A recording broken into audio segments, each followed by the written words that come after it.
Üçüncü məsələ, etiqad etməliyik ki, kainatda baş verən hər bir şey Allahın istəyi və Allahın icazəsi ilə olur. Allah istəməsə, izin verməsə heç bir şey ola bilməz. Bütün əşyaları gərəkdirən şey, həqiqətdə əşyaları gərəkdirən şey Allahın istəyidir. Və bütün şeylər necə baş verirsə versin, yalnız Allah istədikdən və izin verdikdən sonra olar. Allah Teala nə istəyirsə olur, nə istəmirsə o olmur. Mə şi'tə kənə və illəm əşə. Mən istəməsəm də sən istədiyin şey olur.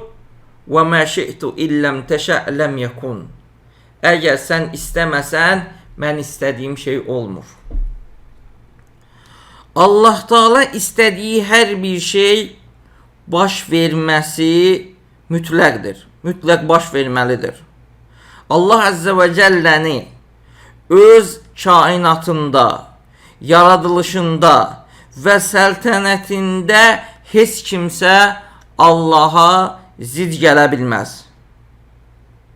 Əgər Allah Teala bir şeyin baş verməsini istəyirsə, qətiyyətlə o baş verməlidir.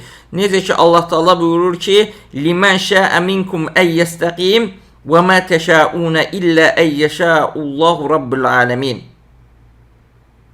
Allah Teala buyurur ki, sizdən doğru yolda olmaq istəyənlər üçün aləmlərin Rəbbi olan Allah istəməyincə siz istəyə bilməzsiniz.